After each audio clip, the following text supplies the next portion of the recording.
Police action या operation पोलो 1948, जब भी इसकी बात आती तो अपने आप जो है सो रज़ाकारों की भी बात सामने आ जाती।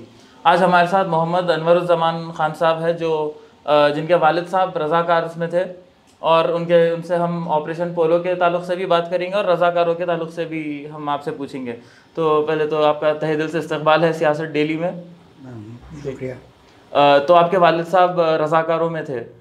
मेरे वालिद पुलिस सेक्शन के टाइम पे रज़ाकारों की तंजीम थी जी, उसमें थे। जी जी।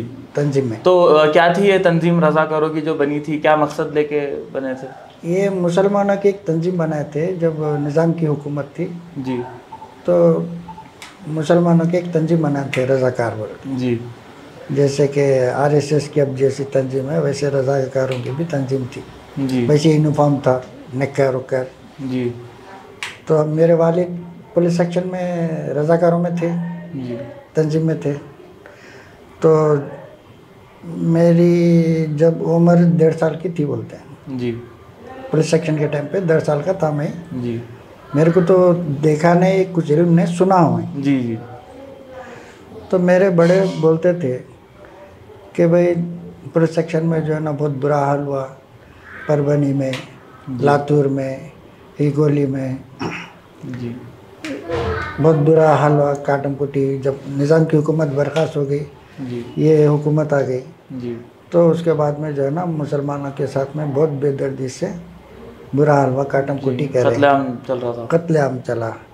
तो मेरे वालिद के साथ ही कुछ मिलके सूर्यापेट की तरफ गए थे, जी, तंजीम में थे वो लोग। जी, जाने के बाद वहाँ सूर्यापेट की तरफ में मालूम हुआ कि भाई वहाँ पे रज़ाकारों को जो है ना बन के रोड पे डाल के रोड इंजन चला रहे। अच्छा, तो साथ ही उनके बोले कि भाई चलो अपन चले जाएंगे, दूसरी जगह जाएंगे बोल के निकले। तो अब मेरे वालिद जो थे वो बोले कि भाई सर को कफन बन के निकले, जी, अगर बचेंगे तो हाजी, नहीं तो गाजी है। जी, अब वापस आना तो नामुमकिन है, अगर आप लोग जाना चाह रहे हैं तो चले जाओ। तो उस तारीख से आज तक हमको पता नहीं चला। मेरे वालिद जिंदा है सुने मालूम, इंतकाल कर गया सुने मालूम। जी, अभी इतने साल तो हो गया, मैं खुद 76 साल का हूँ। जी, मेरे वालिद की उम्र तकरीबन 100 के करीब में तो रहेंगी अब। जी, तो वो आना तो अभी तक तो आते थे, आज तक तो पता नहीं चला। जी, जी, तो अंदाज़ा तो ये है कि इंतकाल ही होगा होगा। जी, जी। आमतौर पे रज़ाकारों पे ये इल्ज़ाम लगता कि हिंदुओं पे जुल्म करते थे बहुत ज़्यादा। नहीं नहीं नहीं, ऐसी तो बात ही नहीं थी। किसी को गैर ज़रूरी तकलीफ़ तो नहीं दी है जी, हिंदुओं को। जी, हिंदू मुसलमान सब मिल के रहते थे। जी, अब वैसे मैं सिकंदराबाद चिलकलगुड़ा महिलार गड्ढे में जुलाम की गली है, जी, आज भी है वो गली। जी, तो वहाँ पे हमारा एक मुसलमान का घर था, आज भी है वो घर। जी, उसमें मेरी बहन के बच्चे वगैरह रहते, पूरे हिंदू हैं यहाँ से वहाँ तक। जी, हमारा एक ही घर मुसलमान का था, जी, तो फिर कैसा ये करते फिर। जी, हम पूरे हिंदुओं के बीच में थे, तो उनको काटने कूटने की नौबत आई तो कैसा रहते थे। जी, तो बैठ के बहुत मिलनसारी से रहते थे, आज भी मिलनसारी से रहते वहाँ पे। तो मेन क्या मकसद लेके रज़ाकार जो थे वो अपने आप को एक तंजीम बना के वो लोग आगे बढ़ रहे थे? नहीं, ये मुसलमानों की एक तंजीम बनाए थे रज़ाकारों जी। की, एक जमात बनाए थे जी, सेल्फ डिफेंस के लिए। सेल्फ डिफेंस के लिए। हाँ, जी, तो जब मुसलमानों की हुकूमत ख़त्म हो गई, निज़ाम की हुकूमत बर्खास्त हो गई, जी, तो उसके बाद में मुसलमानों के साथ बहुत बुरा हाल हुआ। जी, वो लातूर के तरफ, हिंगोली के तरफ, जी, और वो परभनी के तरफ, जी, रायचूर के तरफ, ये बहुत बुरा हाल खत्म गारदगिरी हुई। जी, बौलियाँ भर जा रहे थे मुसलमानों को काट काट के, जी, बहुत बुरा हाल हुआ था। अब जो बच गए, जो नहीं बचे साले चले गए समझो। जी, अब हमारी तो जब पैदाइश हुई थी, जब 1.5 साल के थे, हमारे को तो कुछ इल्म है नहीं। जी, मेरी एक बहन 14 दिन की थी, मैं 1.5 साल का था। जी। सुनते थे वाक़े, बड़े हमारे बोलते थे, हम सुने। तो आपके मुताबिक देखने निज़ाम सरकार जब चले गई और तो फिर उसके बाद जो कत्लेआम हुआ उससे डिफेंस करने के लिए रज़ाकार आगे बढ़े थे? हाँ, अच्छा, अपनी सेफ्टी के लिए। जी, जी, किसी को गैर ज़रूरी तकलीफ़ात नहीं दिए, जी, अपने अपनी सेल्फ डिफेंस के लिए एक तंजीम बनी थी। जी, वो तंजीम थी समझो। जी, तो तंजीम के तहत गए, तो वापस आए नहीं। जाने के बाद सूर्यापेट की तरफ गए थे, जी। वहाँ से फिर वापस आए नहीं। अच्छा जी।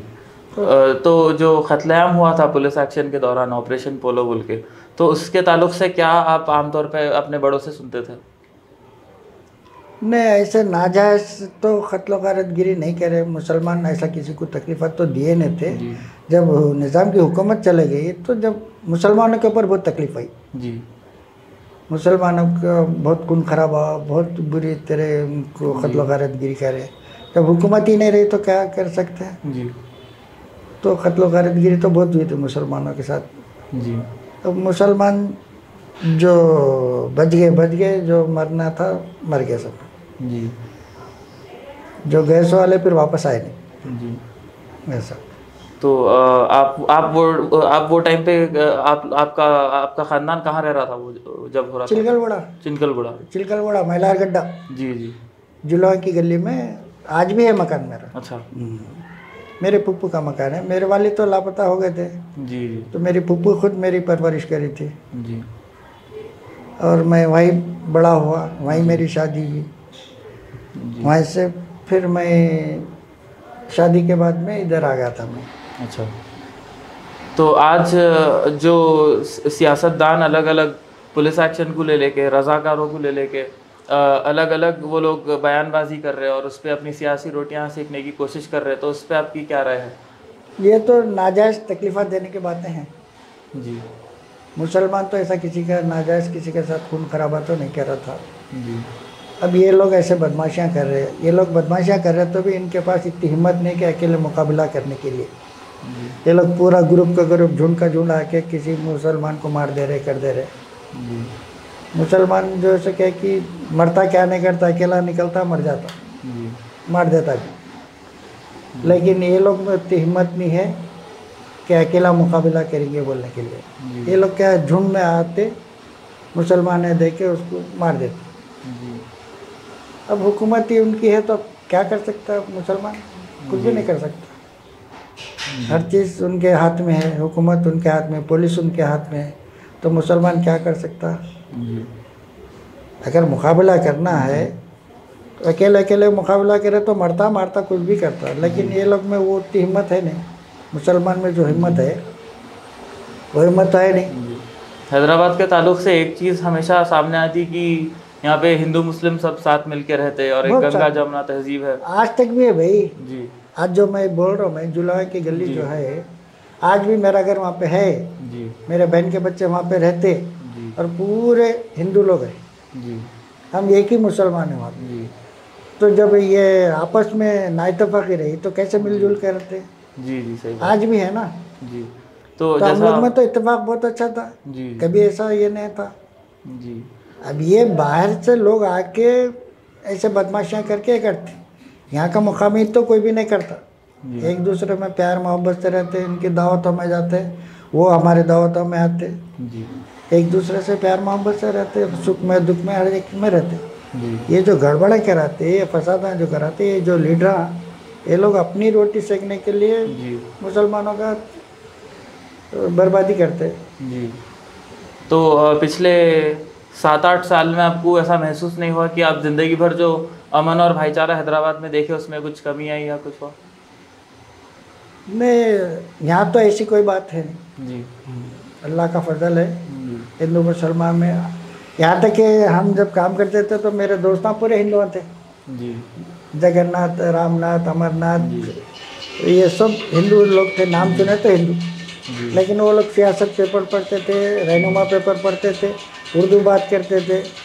नहीं, यहाँ तो इत्तेफाक बहुत अच्छा है, आपस में एक दूसरे में मोहब्बत है, खुलूस है। जी। हर कोई एक दूसरे की इज्जत करता है। लेकिन ये जो बदमाशियाँ करते तो यहाँ के मुकामी लोग तो नहीं करते, ये बाहर की जो लोग है ना, ये लोग ही आके बदमाशियाँ करते। जी। अरे हुकूमत की चाल भी है। जी। हुकूमत बाहर से मंगाती है, उन लोग को मालूम नहीं कौन अपना है कौन परा है। वो लोग क्या फसाद करके चले जाते। जी। फसाद यहाँ पे गड़बड़ शुरू होता है। अरे हिंदू मुसलमान का झगड़ा। जी। अब कांग्रेस का पीरियड जब तक चला, जब तक तो देखे देखे तक कर्फ्यू हो जाती थी। जी। देखे देखे तक कर्फ्यू, दावतों में आने के लिए हैबत खाते थे। जी। अरे ओल्ड सिटी नको रे भाई, कब कर्फ्यू होता है क्या है कि बोल। हाँ। तो इसमें खाली पीली के आदमी मारे जाता था। अनजान आदमी बदमाशी करने वाला तो बदमाशी करके चले जाता था जी। अनजान आदमी जो रहता वो मार खा जाता था जी वो आदमी मार रहे थे जी। ऐसा। ठीक है, बहुत बहुत शुक्रिया हमारे साथ आज जुड़ने के लिए। आपका भी बहुत बहुत आप शुक्रिया। नए नए चीज़ें जो हमको पहले मालूम नहीं थे वो आप हमारे साथ शेयर करें। बहुत बहुत शुक्रिया। तो अगर ये इंटरव्यू आपको इन्फॉर्मेटिव दिखा तो please like share and subscribe to the Siasat daily, और इसके बारे में और तफसीलात जानने के लिए आप siyaasat.com पे जा सकते हैं।